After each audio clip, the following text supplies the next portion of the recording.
Today we're carving a simple wood spirit, and for this one you can use a branch or a block of wood, but if you use a block of wood, then to make it easier to follow this project, I suggest you make one of the corners round. And like almost all of the projects on my channel, this is a knife only project. A pencil can also be very helpful. The first thing I'm gonna do is I'm gonna reveal a little bit of the wood from underneath the bark.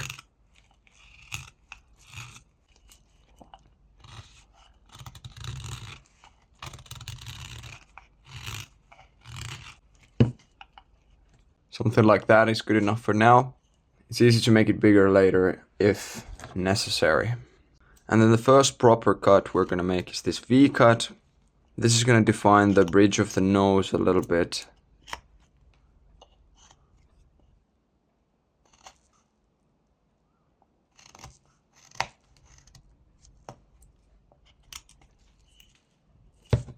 Like that. Just something that looks like a good angle for a nose. Then I'm gonna take this part inward. This is where the forehead is going to be.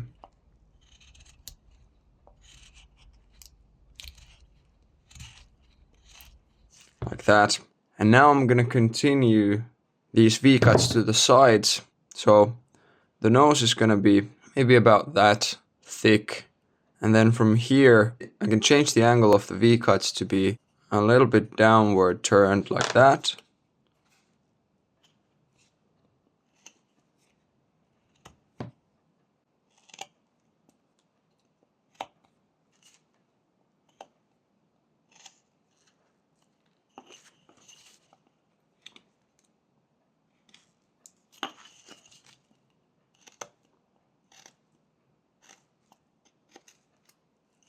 That's quite good for now.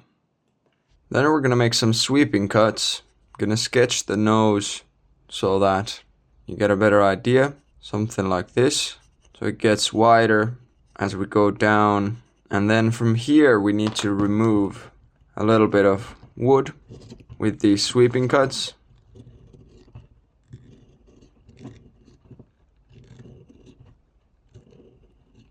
And I'm going all the way to this inside corner. So this is basically like a variation of the V cut with the tip of the blade. So we have already cut this part, but then from this side I'm changing the shape by running the blade along this entire thing. Be careful not to puncture this part with the tip of the blade. So just make small controlled cuts.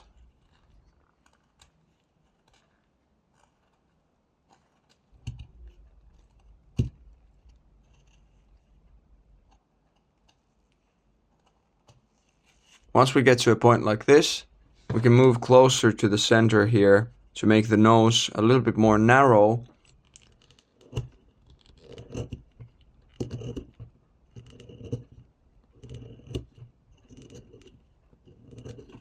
The key thing here is to adjust this curvature until it starts to look pretty good, so that the nose is a distinctively separate part from the rest of the face. We don't want to make cuts that are too big right from the get-go.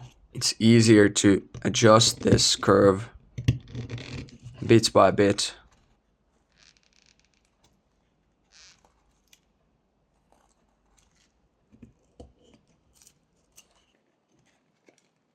With these sweeping cuts, we can change this inside corner to be a little bit curved like this.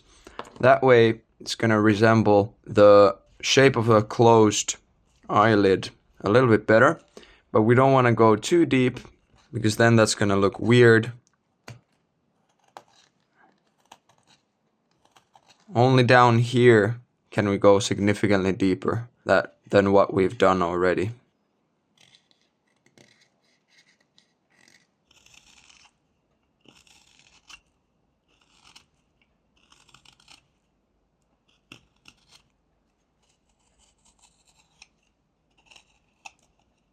Now if there are some scratches like this over here, you can just remake this surface and it'll be good.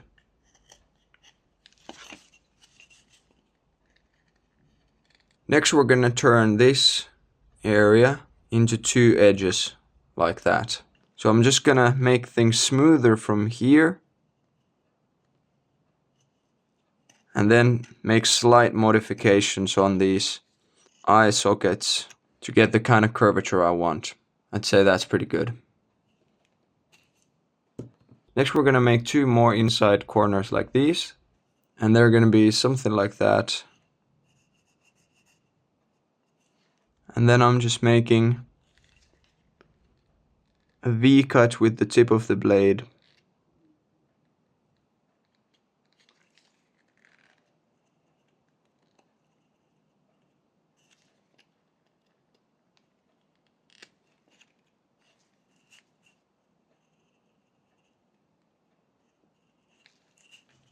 And then the other side.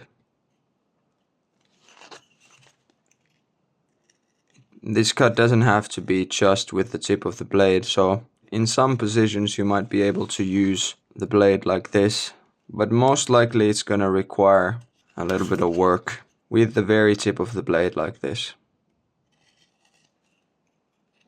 That's pretty good. And then we're gonna make a similar thing for the eyelids. So I'm just piercing the wood with the tip of the blade.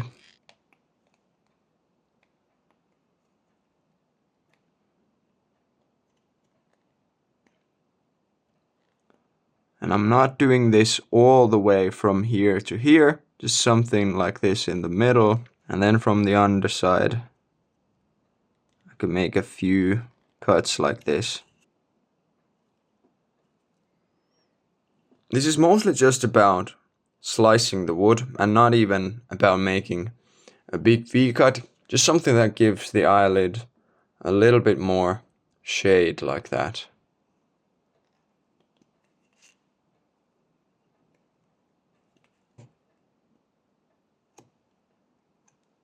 That's pretty good. Next we're gonna make two little curved V-cuts over here to define the lower eyelid a little bit better.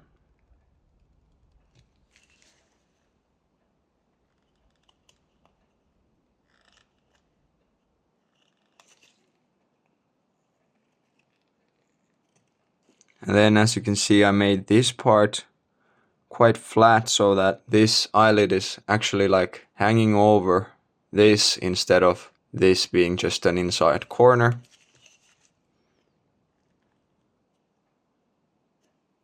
So actually you could think about this more like a stop cut. I just often like to make a V-cut first so that then I can see the shape and then turn it into a stop cut. Although the V-cut and the stop cut are oftentimes pretty much the same thing anyways. Next, we can make a few sweeping cuts over here. You can basically extend them as far as you want because this is just going to be something that separates the eyebrows from the eyelids a little bit.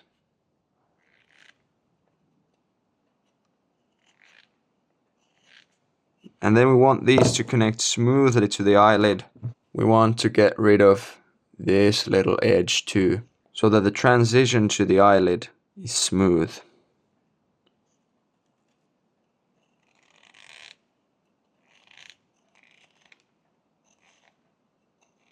I'm giving this sweeping cut a little bit of curve this way. I think that way it creates a nice feeling of gravity so that the heavy eyebrows are kind of hanging over the eyelid from these parts over here. Makes the wood spirit look a little bit older. I think that's pretty good. I'm gonna remove a little bit of this wood from here because it's slightly asymmetrical. I think the eyes are the most expressive and the most difficult part of this project. So if you manage to get this far, great job. It's probably gonna get easier now. The next thing we're gonna work on is the nose. And these parts we wanna leave smooth like this. And then only down here on the sides and on the bottom of the nose, we have sharp corners. So that's what we're gonna do now. I'm gonna make two V-cuts like this to get the shape of the nose going.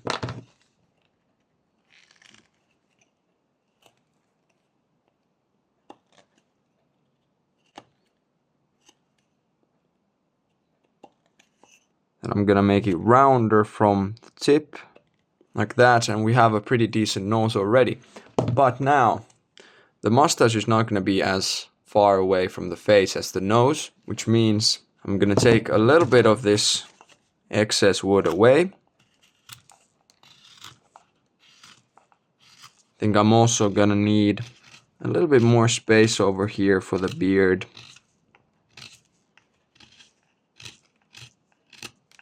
And while we're removing this, we can make these stop cuts against the nose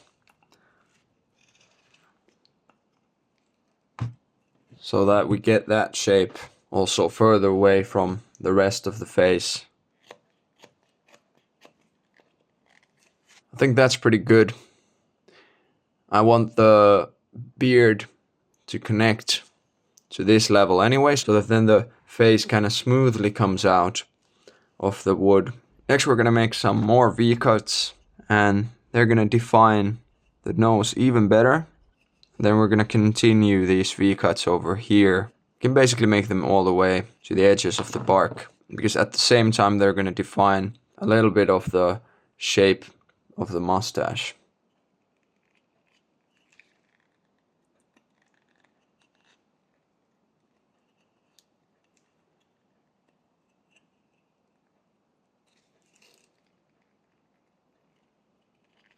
And because these cuts are gonna define the shape of the mustache, we can take quite a lot of wood away from here, so that then the mustache is clearly further away from the face.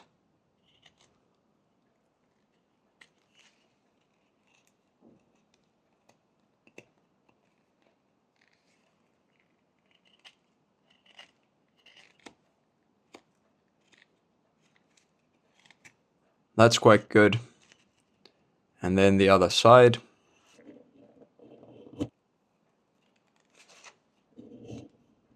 You might need to adjust this V-cut too, so that then you can remove more wood from this area without this crease fading away completely. Now I'm making sure that this V-cut of the nose meets this other V-cut we just made over here.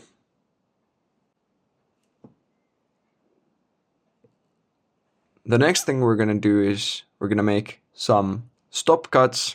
I'm pressing the blade into the wood like this, and then cutting against that cut.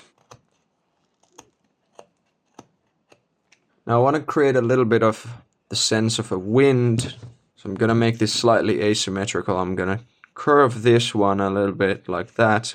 Also, that means curving this part. So I'm gonna make this with the tip of the blade so that I can get that curvature.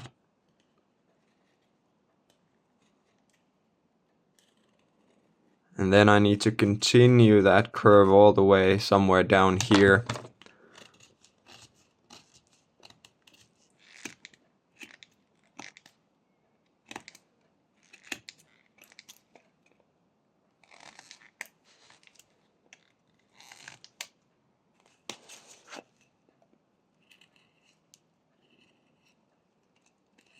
Once you're happy with how the outline of the mustache looks like, we're gonna make some sweeping cuts over here so that we get a lower lip.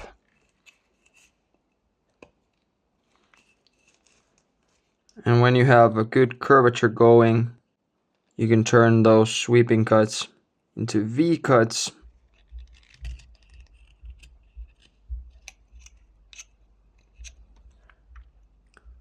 Making the edge of the mustache a little bit rounder. I was gonna do that anyways, but it makes sense to do that now, so that then it's easier to work on this lip and make the angle a little bit better.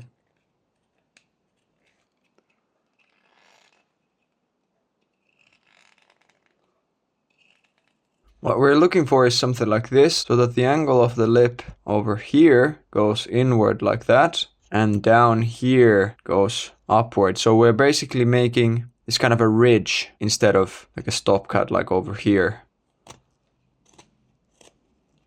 I'm making a few sweeping cuts over here to make the shape of the chin a little bit nicer. And then it's time to give the beard a little bit of texture, and same goes for the eyebrows. First I'm gonna make a few larger creases. You can basically freestyle this. I'm doing this shape so that it kind of flows to the side a little bit, as if there's some wind moving the beard.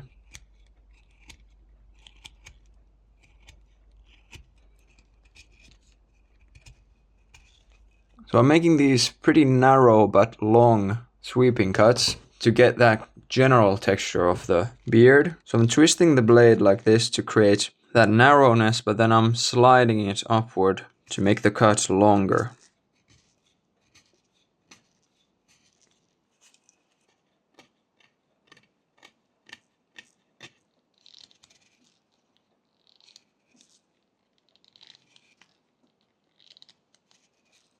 Sliding the blade also makes it easier to make cleaner cuts. I'm also very consciously trying to make this kind of zigzag pattern on the transition between the bare wood and the bark, because I think that's quite a nice effect. Once you have a little bit of good curvature going with these sweeping cuts, we can also make some V cuts for sharper definition.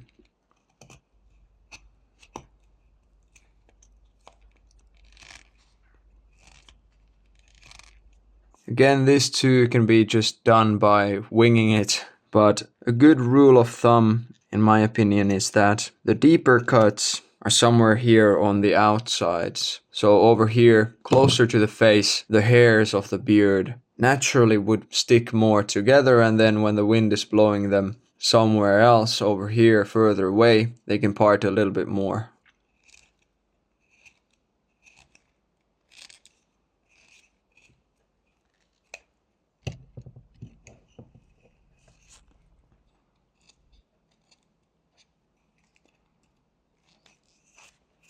Now the last thing left to do is we're going to define the eyebrows a little bit better. Over here I'm going to make a few V cuts to define the top of the eyebrows.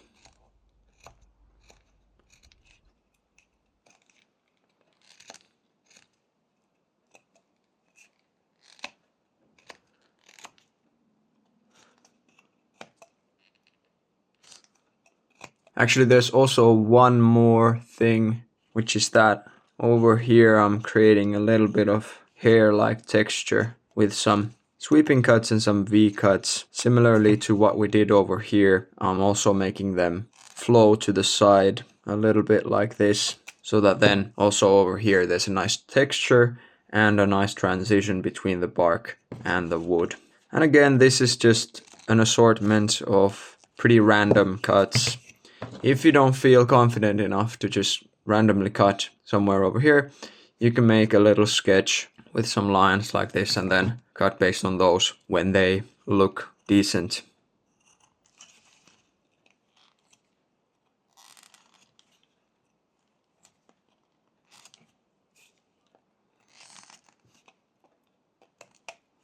The eyebrows are also finished with a few V cuts.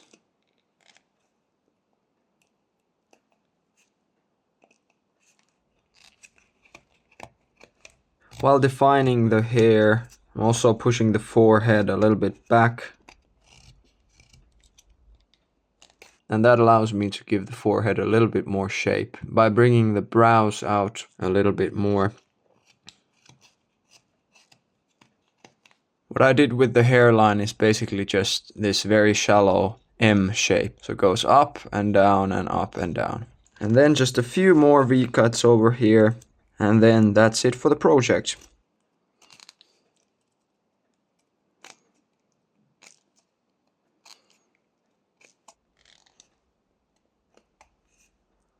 I don't often use any oil anymore, but this alder I'm using is just way too pretty. Because even though indoor decorative items don't really need any protection, oil can really bring up the color nicely. And those are the situations when I really like using it.